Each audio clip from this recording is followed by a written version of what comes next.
who got a phone call from a woman named Carrie Witcher, whose family's been here for, I think, probably about 30 years now. And she was the board president of the Menomonie Market Food Cooperative, which is right there by the lake. I think all of you know it. Some of you have been in there. And she said, I sent you a letter a couple months ago, and I'm just wanting to know what you think about joining the co-op board. And I've been ignoring the letter because I dread work and I'm lazy. But when a person calls you, suddenly you have to have a good reason for not doing something. And I had no good reason for not joining the co-op board. And so, lightning quick, like, I think that was July, I was seated on the board by the end of September. Which was kind of scary, because I didn't really know what cooperatives were. In fact, I mistakenly thought that a cooperative was a nonprofit organization. And as many of you Midwesterners know from your birthright, it is a for-profit corporation that has a special set of principles that guide it. But it is there to make money, and the money making is meant to serve a community good. I didn't know what cooperatives were, partially because I grew up in the far west, which seems like a really groovy, awesome place to most of you. But by the time the settlers had gotten to the far west and built cities, they'd figure out ways to avoid the founding of cooperatives, the big business interests. So there are things that are better about the Midwest than the far west, and that's important to remember as well. So I was ignorant about that, and I was also ignorant about something that I'm going to talk about for most of this talk, and I'm going to lace this with my experience as a board member, and I just ended my term in March of 2012. So 4.5 years of sometimes 20 hours of work a month. The cooperative principles kind of, I think, form a good background. I think that's something not everyone in this room knows about, and that's the biggest connection to participatory democracy. So I'm going to talk about those one by one and then match them with personal experiences I had as the lonely professor who joined the co-op board, made friends, and so on. The first principle is, does anyone else know this? Voluntary and open membership. So there's no way that if you walk into Menomonie Market that you can go in there and be refused membership, except if you don't have $100 to spend. But it's a one-time fee, and there are arrangements to allow people over time to pay that. So there is an economic barrier that's worth talking about, but other than that, there's no way that this can be a cooperative and anyone be refused who has that kind of startup fee. And that allows you to buy stock in the company.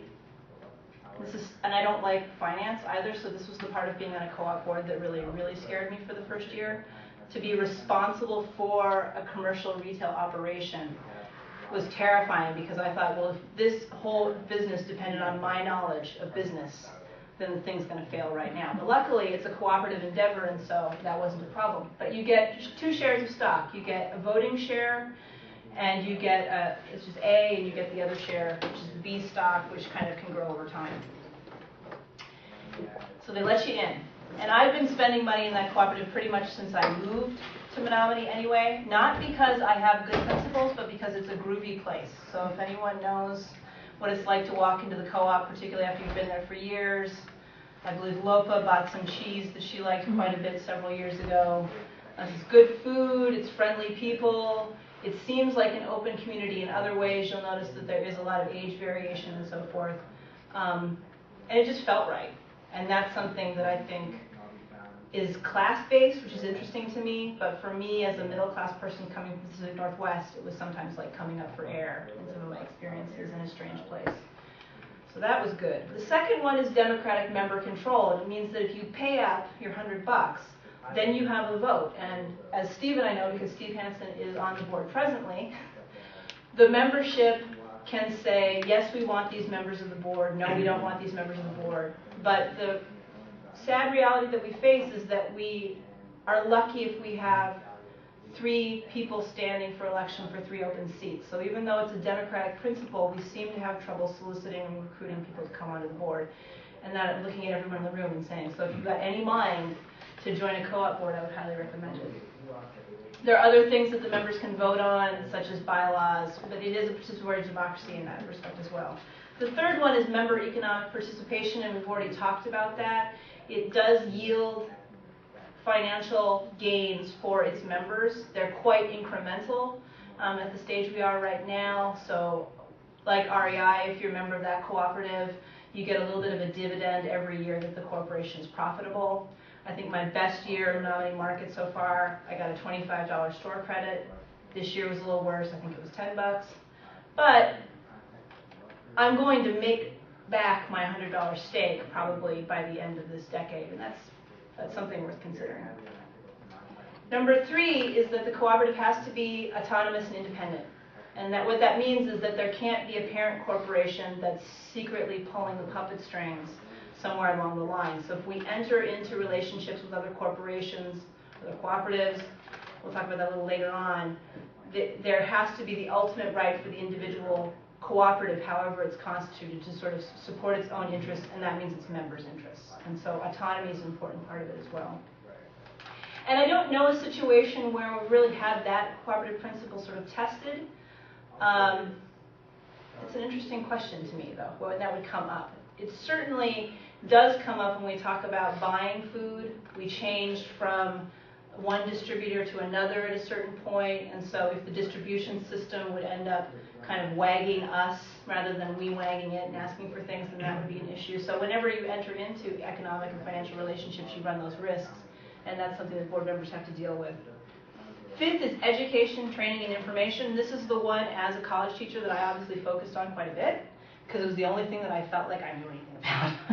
And that's actually where I put most of my energy as a board member, in creating training materials and being involved with the outreach to the community, because there are a lot of people who don't go into the Menomonie Market because they think that only members can go in, or they think that you have to work there to shop there. And so a big part of my education was just telling people that it wasn't necessarily what they thought. And that kind of links to what Lakiana was saying about myths. There are a lot of myths about cooperatives because there have been 200 years of cooperative history, essentially, and people have ideas about things that they don't know about personally.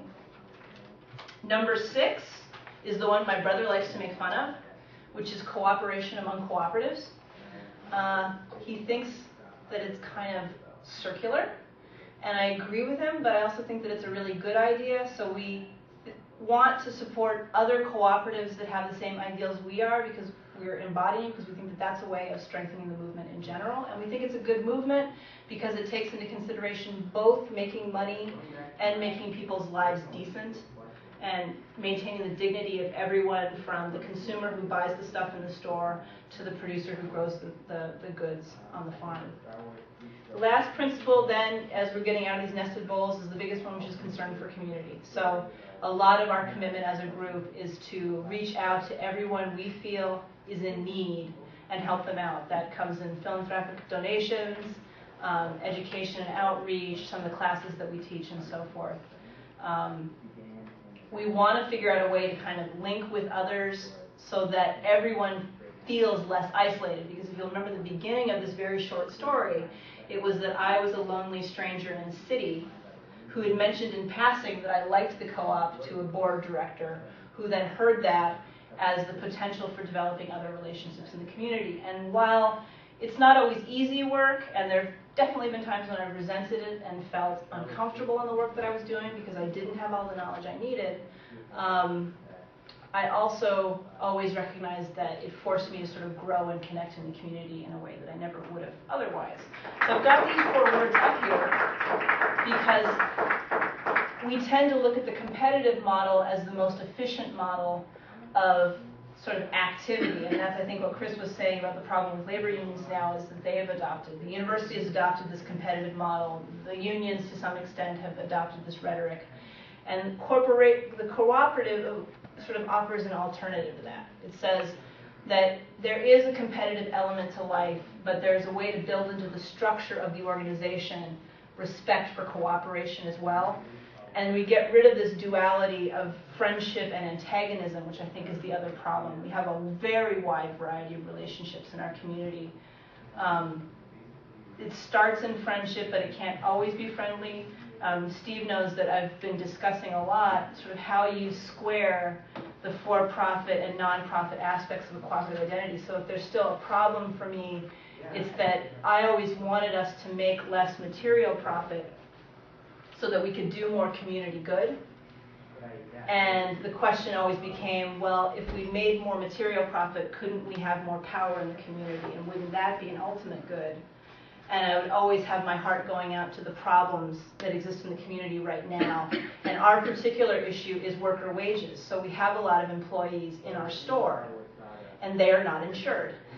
And so I say to myself, should we be foregoing, and I don't even say it anymore because I'm off the board. It's not my problem, I guess, only as a member. But should we be foregoing our profit in order to insure those workers now, or should we be trying to become more profitable so that we can do it down the road and make other bigger changes in the community? So it's not an ideal situation because that's where the other part of participatory democracy becomes relevant. What we end up doing is debating and discussing and sort of struggling over that question over and over again. And up to this point, we haven't made the decision to insure our workers, and that's one that I think a lot of us on the board go home at night and think, gosh, I really wish we could figure out a way to do that. And the answer is that we could, but that we choose not to now, because that's the other part of participatory democracy that's hard. We make that choice, and sometimes we have to deal with choices we make, and that was always the thing that was hard about being on the board for you. So I'm ending on a negative note. But I would be welcoming of other questions people have about sort of what it's like to serve on a co-op board or another representation of cooperatives if you have it. Or did Andrew just say I wasn't allowed to because we're taking questions at the end? Yep, questions at the end. Okay. You're out of time.